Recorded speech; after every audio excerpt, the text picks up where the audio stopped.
Hello and welcome once again to another video. Today we are looking at Kingdoms Under Fire 2 again, and this is a pretty cool mission. We had to defend a town and it was being assaulted by an orc army. As you might have seen from the starter clip, it gets pretty hectic. I just wanted to show that this game has sort of like dungeon-esque feelings, and from there on that screen beforehand you could see that there was a co-op available. You can play from 1 to 4 co-op. And what I love about this little intro is the heavy metal music. If you can remember Kingdoms Under Fire 2, they were kind of into their sort of metal during battles, but I'm glad they kind of brought it back. I'd just like to apologise from the start of the video about the thing that's showing up on the bottom left. I installed the what's it called? I installed a beta version of the GeForce Experience, and it completely messed up my settings. But this gameplay is worthwhile, so try not to concentrate on that, please. But anyway, we just started off by just tearing through two groups of orcs. It wasn't that hard at all. I have my infantrymen and I have riflemen. I managed to get riflemen in like a random sort of RNG sort of loot crate, and I managed to get riflemen. I haven't unlocked riflemen, and they're 100 times better than archers. Do way more damage. I kind of didn't notice that those were enemy troops, so I just kind of passed by them and went straight to this centerpiece of orcs. We're trying to clear them, and we're trying to. This is a town that's been under attack by orcs, and you just kind of had to do it as a little dungeon. And as I said earlier, you can do this dungeon with up to 4 players. So I was just kind of wondering, because at the later stages it gets pretty tough for me, and I literally thought I was going to die at one of the points, but I managed to pick it back up, and I managed to use health pots and my level number 4 ability, which just means that I can one troop regenerates health, and I just kind of used that on me for most of the game. I didn't really care about my troops. It didn't really take that much damage anyway. I just kind of ranked up my infantrymen so they take way more damage. I didn't notice that these elven archers weren't in my team, so I just kind of went up to finish them off. And then this bad guy appears. Doesn't prove to be that much of a nuisance, to be honest. Pretty easy to take on. But since my last video, if you've been following this, my character's actually been ranking up, and I've been getting better loot and armor. And currently I'm in rank 10. Found out the max rank was rank 50 as well, so just did a bit of research there. And so far, once again, just enjoying the hell out of this game. Of course, there are some downsides to it, is there aren't that many people on the server that I can really speak to. No one really answers me. Like I was hoping to do maybe a 4-player combat scenario, but I'll try and get a couple of my friends on this game, so maybe you can get more players playing. You can see what's the difference between having more than just one player. And then here we are, we're in the sort of main sort of bit of the city. I mean the little keep, we'll call it the keep. Yeah, and we're just trying to clear off these archers again, and then the main bulk of our force, which is right in the middle. Moving on, each time we're going through like a little part where we're collecting more and more troops, we're helping more and more troops, which means more and more troops will be available at the later stages of the game. So just another ogre here. We seem to be, if I use my number 2 ability, we seem to be falling down, which kind of staggers them. And here I don't really learn it here, but I learn later on that you should probably evade most of their attacks, because you might not notice it then, but over time they do a good amount of damage to you, and you can't really. You guys don't regenerate health between fights, so you need to kind of watch yourself there.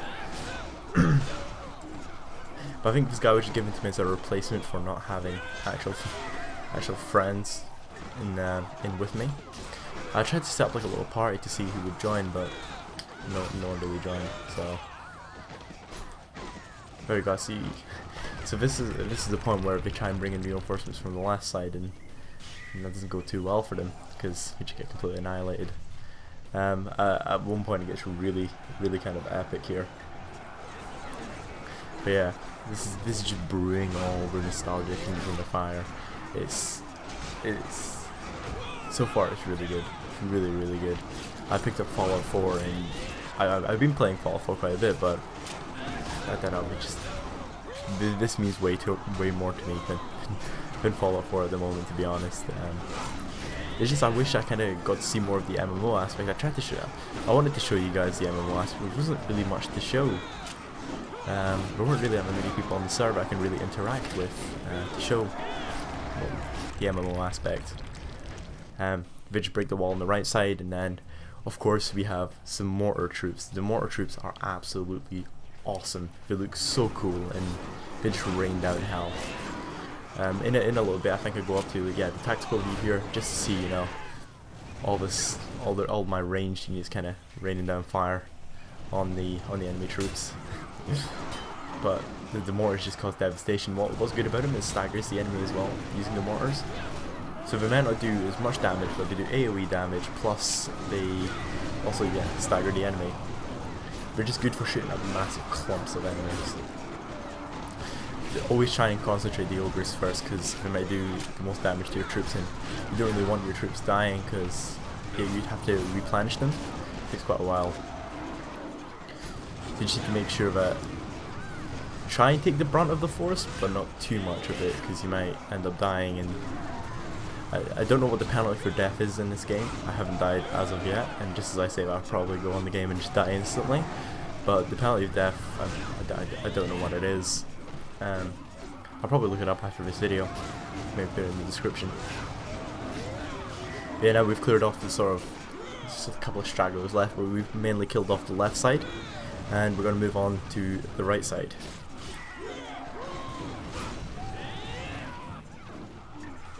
I'm just trying to wonder what,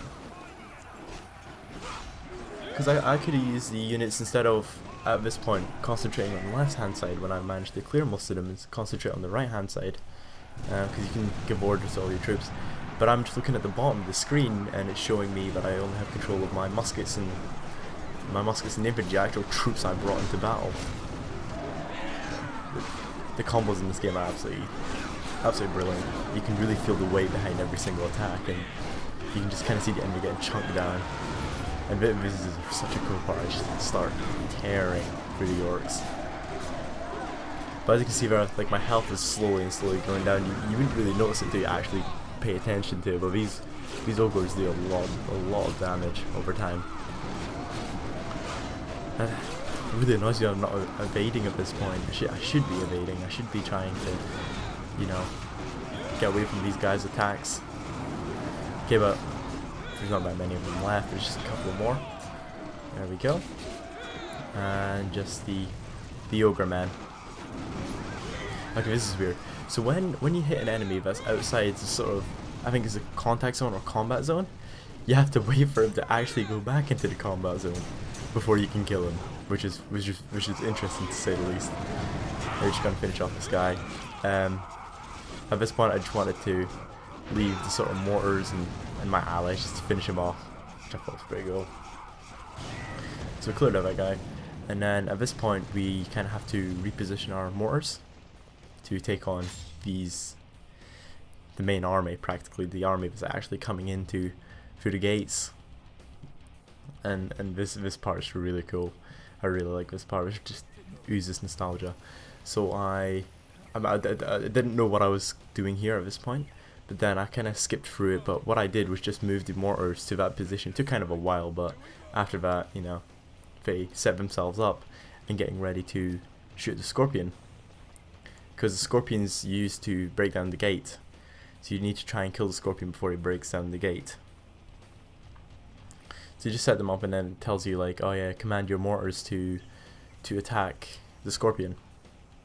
I don't think I read it at that point, but I just tried to position my guys in front of the gate, and now I kind of realize, oh okay, now I know what I'm meant to do. I forgot to click on them as well, so I'm just kind of clicking on the scorpion without any meaning. And I was like, oh wait, I'm forgetting something here. And I'm just staring at the war. I don't know why. Very complicated guy. There we go. I managed to sort that out. But yeah, eventually they break down the gates, and that guy's just like, yeah, we kind of have to go at them at this point. We've got no choice. So we go at them, and this charge is just beautiful.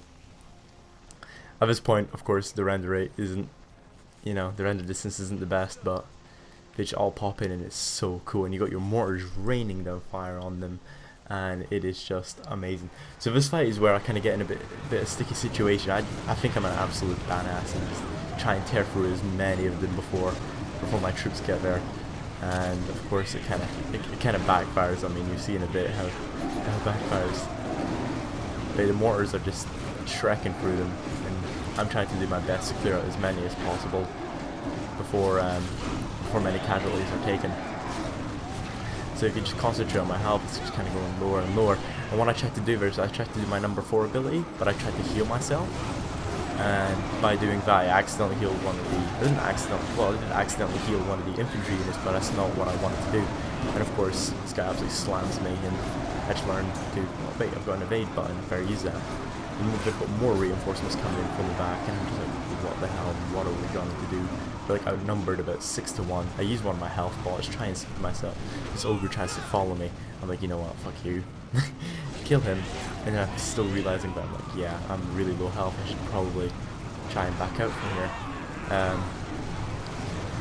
But I persist for some reason. I try and kill their orc leader, but the orc leader doesn't stagger, and he's just hitting me back.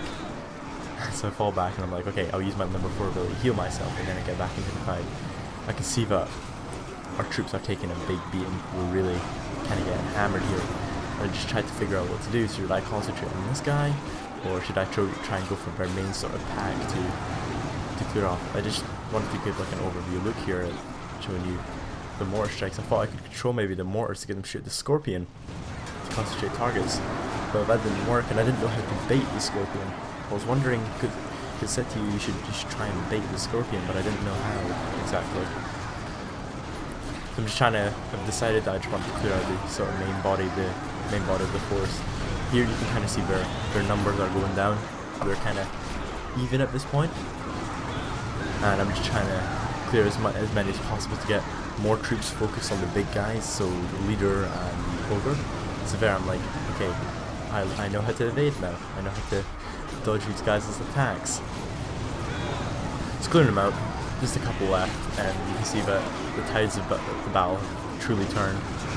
I'm starting to hit this guy, but I'm like, this scorpion's doing way more AoE damage. I should probably try and concentrate on him. So from there, I just kind of move on to the scorpion and try and heal myself up again. Yeah. I knew I moved on to the scorpion first. Trying to do as much damage to the scorpion. The orc leader follows me, but gets pushed away by his scorpion. So it's just overall, this battle turns out well for us in the end. I literally thought I was gonna die, and I thought the last part was kind of made for more than just one person. I thought, oh yeah, I just remember the orc leader runs like a pussy.